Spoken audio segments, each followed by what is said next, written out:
মুহররম মাস 12 মাসের এক মাস। 12 মাসের কয় মাস? এক মাস। এটা মুহররম মাস হচ্ছে ইসলামের প্রথম মাস। ইসলামের কি?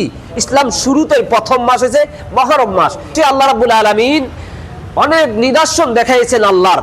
আল্লাহ দুনিয়া গড়তেও পারেন, ভাঙতেও পারেন কে? আল্লাহ। আল্লাহ ভালোকে মন্দ করাইতে পারেন, মন্দকে ভালো করাইতে পারেন কে? আল্লাহ। তবে একটা কি এখানে উসিলা লাগে। উসিলা বুঝেন তো? উসিলা লাগে। অত্তাকু ইলাহি উসিলা। আল্লাহর কোরআনে আয়াত বলতেছেন যে কিছু পাইতে হইলে উসিলা লাগবে। আল্লাহ ইচ্ছা করে কারো উপর পাহাড় চাপায়া দেন না। এই জন্য আজকে কারবালার আলোচনাটা কেন করতেছি দেখেন, কারবালা শুধু যে কারবালা যে কারবালাতে যে ঘটনা রয়েছে ইমাম হোসাইন রাদিয়াল্লাহু তাআলা আনার বিরুদ্ধে, ওনার যেই বিরুদ্ধে যে কারবালাটা হয়েছে, এই কারবালাটা কিন্তু ওই টাইমে শুরু হয় নাই। কারবালাটা শুরু হয়েছে আমার রসুল আসার আগে পর্যন্ত। কারণ কি? কারবালাটার সূত্রটা কোথা থেকে আসলো? আমার রসুল আসার আগে আমাদের দাদা, রসুলের দাদার নাম কি? আব্দুল মুতাল্লিব। ওনার বাবার আমল থেকে শুরু হয়েছে এই কারবালার কাহিনীটা। এই কাবা শরীফ নিয়া কত কাহিনী হয়েছে। কারবালাটা কিন্তু খালি কারবালায় যে সীমাবদ্ধ হয় নাই, তবে কারবালায় এটা শেষ ফিনিশিং হয়েছে। বলেন না সুবহানাল্লাহ। কারবালাটা আসছে রসুলের দাদার, যিনি ওই সময় এই কারবালা নিয়ে, এই কাবাগর নিয়ে ভাগ হয়েছে। এই কাবাগরে আমরা যেরকম মসজিদে আসি না, ওই সময় এই কাবাগরতে মানুষ আসতো তওয়াফ করার জন্য। তখন এটার একটা কাজ করা মেরামত আছে বা দেখাশোনা আছে না, ওই টাইমে এই দাদা মুতাল্লিব উনি এই কাবা শরীফ দেখা করতো। ওইভাবে ওনার এই দাদা মুতাল্লিবের ওনার স্বাস্থ্য ভাই ছিল, ওইখানে দুজন ঝগড়া লাগিয়া বলতেছে আমি দেখবো কাবা শরীফ, আরেকজন বলতেছে আমি দেখবো।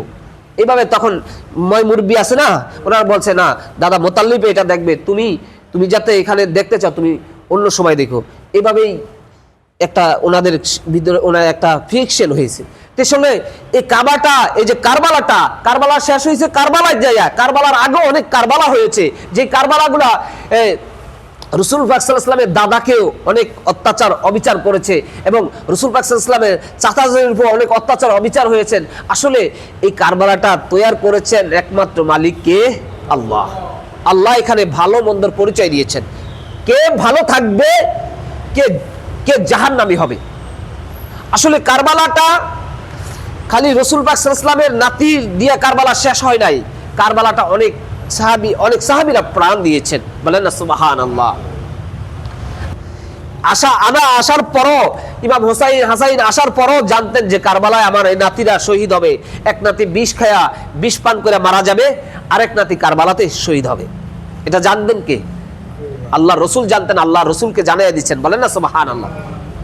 দেখেন রসুল পাক সাল্লাল্লাহু আলাইহি ওয়াসাল্লাম ওনারা যখন ছোট ছিলেন, রসুল পাক সাল্লাল্লাহু আলাইহি ওয়াসাল্লাম এক জায়গায় একটা মাটি আনলেন, মাটি এনে একটা বোতলের ভিতরে রাখা ওনার স্ত্রী কাছে দিচ্ছে। স্ত্রী এই মাটিটা এই বোতলের মধ্যে ভরে রাখো। কয় কেন? বলছে এই মাটিটা যেদিন দেখবা বোতলের মধ্যে রক্ত হয়ে গেছে, ওই দিন বুঝবা যে আমার নাতি হোসাইন কারবালাতে শহীদ হয়েছেন। বলেন না সুবহানাল্লাহ। তখন ওনারা কি ছোট ছোট। দেখেন আসলে কারবালাটা আবার একদিন পারতেছেন না।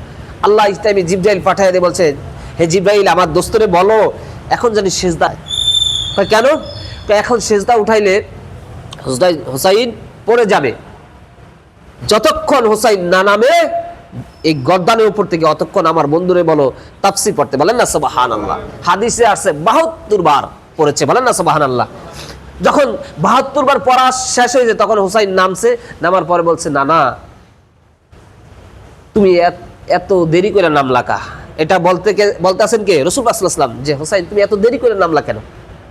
কয় না আজকে আপনি সিজদায় রেখে 72 বার আপনি সিজদার তাসবিহ পড়ছেন। আমি তো কারবালায় আপনার উম্মত নিয়ে কারবালায় 72 জন কাফেলা নিয়ে আমি শহীদ হব। বলেন না সুবহানাল্লাহ। হোসাইন তখন কতটুকু ছোট, আমার কথাটা বুঝতে পারছেন? তখন কতটুকু ছিল? ছোট ছিল। তাহলে বুঝা শুনেই কারবালায় গেছেন যে প্রাণ দিতে হবে ইসলামের জন্য, ইসলামকে সঠিক জায়গায় আনতে হবে, ইসলামকে সঠিক জায়গায় বুঝাইতে হবে। কারবালাতে শহীদ আলাইল হযরত হুসাইন 72 জনের কাফেলা নিয়ে রওনা হলেন। 8 তারিখ রাতে ওখানে ওনারা যখন 1 দিন 2 দিন 3 দিন 4 দিন পর্যন্ত গেলেন, যাওয়ার পরে যখন ওখানে উপস্থিত হইলেন, এজিদের দলেরা কারবালার যে প্রান্তরে যাওয়ার পরে ওনার ঘোড়ার যে পাও আছে, পাও ডেবে গেছে, উনি বলতে পারছেন যে এখানেই কারবালা, এখানে থাকতে হবে, বলেন না সুবহানাল্লাহ। উনি এজিদ বাহিনী ওনার ফুরাত নদীর পানি যখন উনি বান দিয়ে ফেললো, এজিদ বাহিনীর গোষ্ঠী দিয়া যখন উনি এখানে এই নদীর মধ্যে যাইতে পারে নাই, তখন হযরত হুসাইন ডাক দিয়ে বলতে, সঙ্গের সাথীরা শুনো, আমাদের তো বেরি দিয়া রেখেছে ওরা, সৈন্য দিয়া আমাদেরকে পানি আনতে দেয় নাই, বোধহয় আমাদেরকে আর বাঁচতে দিবে না।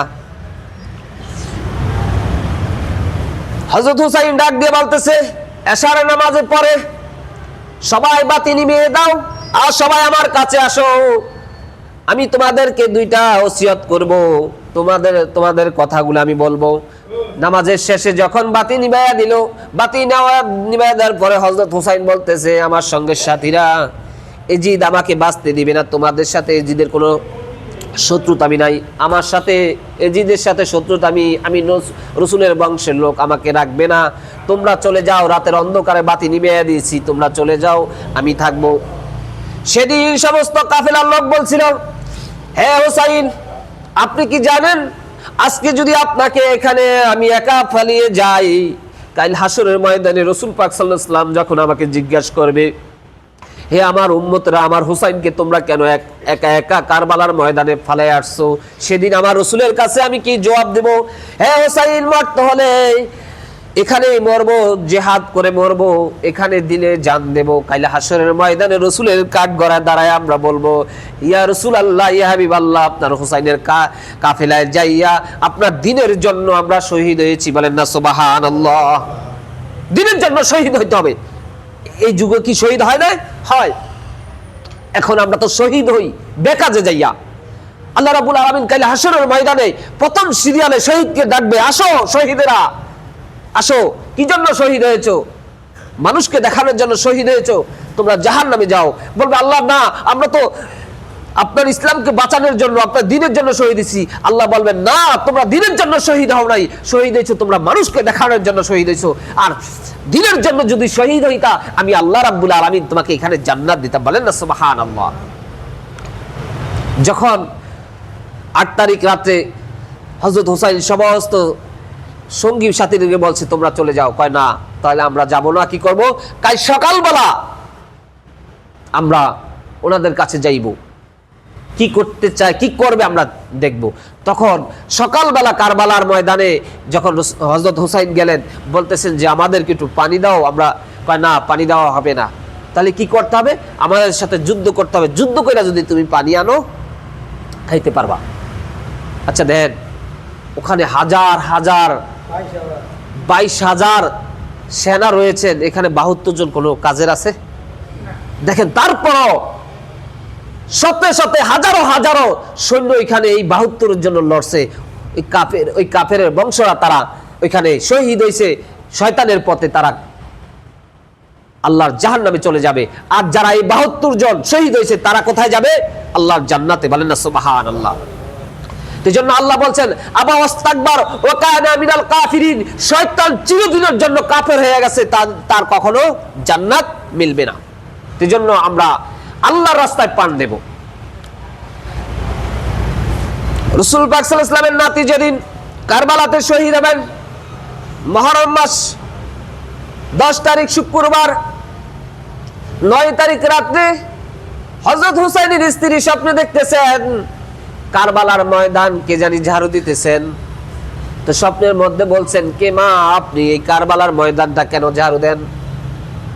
বলতেছে, আপনাকে তো আমি চিনলাম না, আপনি কেন এই কারবালার ময়দানটা ঝাড়ু দেন?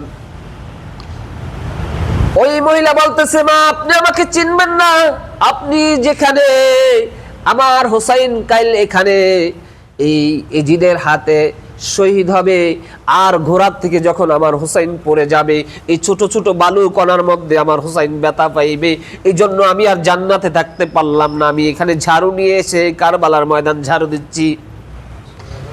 হযরত হুসাইন স্ত্রী বলতেছে, মা, আপনি কে? কয়, মা, আমাকে চিনবা, আমি পরিচয় দিচ্ছি, আমি হযরত হুসাইনের মা, মা ফাতেমা, হযরত আলীর স্ত্রী, রাসূল পাক সাল্লাল্লাহু আলাইহি ওয়াসাল্লামের মেয়ে মা ফাতেমা। আমি এখানে ঝাড়ু দিচ্ছি, আগামীকাল এখানে আপনার স্বামী শহীদ হয়ে যাবে, বলেন না সুবহানাল্লাহ। আসলে দেখেন কারবালাটা এমন একটা জিনিস, ওইখানে এজিদ বাহিনী রাসূল পাক সাল্লাল্লাহু আলাইহি ওয়াসাল্লামের আওলাদকে বাঁচতে দেয় নাই। এখনো এই এজিদ বাহিনী কি মরে গেছে? আছে, আরো বেড়ে গেছে। এখন এই দুনিয়ার মধ্যে এজিদ আরো বেড়ে গেছে। আবু জাহেলের পার্টি কি মরে গেছে? না, মরে নাই, বেড়ে গেছে। এই জন্য আমার প্রিয় ভাইয়েরা, ইসলাম এমন একটা জিনিস, ইসলামকে যদি পরিপূর্ণভাবে আটকায় ধরতে পারেন, আপনি অবশ্যই এই সোজা সঠিক পথে হিদিনাস সিরাতাল মুস্তাকিমে আপনি শামিল হয়ে আপনি জান্নাতে যেতে পারবেন, বলেন সুবহানাল্লাহ। আর যদি আপনি সঠিক পথ না পান, বেঠিকে চলে যান, আপনাকে কেউ আটকাইতে পারবে না জাহান্নাম থেকে, একমাত্র আল্লাহ ছাড়া। বুঝতে পারছেন? এই জন্য আমার প্রিয় ভাইরা, আমরা সবাই আল্লাহ আল্লাহ রসুলের সন্তুষ্ট আদায় করব, রসুল পাক সাল্লাল্লাহু আলাইহি ওয়াসাল্লামের সুন্নত তরিকা হিসাবে চলবো, পরের হক নষ্ট করবো না, ব্যভিচার করবো না, মা বাবার খেদমত করবো। আল্লাহ জানি আমাদেরকে আমাদের দ্বারা সব ভালো কাজগুলো করার তৌফিক দান করেন, বলেন না সুবহানাল্লাহ। আমার প্রিয় ভাইরা, সময় অত্যন্ত কম। কারবালা এমন একটা জিনিস, হাজার যদি এক সপ্তাহ আলোচনা করেন, কারবালার আলোচনা শেষ হবে না। এই জন্য আমরা প্রবাসে আছি, আমরা যতটুকু পেরেছি, সময় যতটুকু পেয়েছি এতটুকু বলেছি। আল্লাহ রসুল জানি আমাদের এই শান ও মর্যাদা নিয়ে ইসলামকে অন্তরে ধারণ করে জানি আমাদের চলার তৌফিক দান করে, বলেন আমিন। আমরা কার সুন্নত আদায় করব? আমার রাসূল পাক সাল্লাল্লাহু আলাইহি ওয়াসাল্লামের সুন্নত। আমার প্রিয় ভাইরা, আপনার নামাজ পড়তে কয়টা সূরা লাগে? একটা নিশ্চিত সংখ্যা, 5টা সূরা লাগে না? লাগে তো 5টা সূরা। তার 5টা সূরা আমরা কি সবাই জানি? আমাদের তো দাড়ি পেকে গেছে, চুল পেকে গেছে, 40-50 বছর বয়স হয়েছে, কিন্তু এই পর্যন্ত আমরা নামাজটা সহি মতো পড়তে পারি না। আমার প্রিয় ভাইরা, আপনাদেরকে এই কথাটাই বলি, একটা নিশ্চিত সংখ্যা 5টা সূরা শিখেন, 5টা সূরা শিখে আপনারা নামাজ পড়েন। নামাজ পড়লে খুশি হবেন কে? আল্লাহ। তা আল্লাহকে যদি খুশি করতে হয়, তাহলে আপনি কি নামাজের ভিতরে সূরা কারাব পড়া লাগবে না? কোরআন পড়া লাগবে না? তাহলে কোরআন পড়তে হইলে আপনি কোরআন শিখতে হবে। আল্লাহ রসুল বলেছেন, যে কোরআন পড়ে, যে পড়ায়, সে আমি রসুল পাক সাল্লাল্লাহু আলাইহি ওয়াসাল্লাম, আল্লাহ আমাকে জানাইছেন যে আল্লাহর কাছে ওই ব্যক্তিটাই সবচেয়ে প্রিয় ব্যক্তি, বলেন না সুবহানাল্লাহ। এই জন্য আমরা কি করব? কোরআন শিখবো এবং কোরআন শিখাবো। আল্লাহ জানি আমাদেরকে সেই তৌফিক দান করে, বলেন আমিন। 5 ওয়াক্ত নামাজ পড়বেন তো? 5 ওয়াক্ত নামাজ কয় ওয়াক্ত? 5 ওয়াক্ত। 5 ওয়াক্ত নামাজ, ফজরের নামাজ কয়টা বাজে হয়? হ্যাঁ, 4:50। জোহরের নামাজ 12:20। আসরের নামাজ, যারা 5 ওয়াক্ত পড়েন তারা বলতে পারবেন। এই জন্য আমি বলছি, আপনারা আবার লজ্জা পেয়েন না, কারণ যারা 5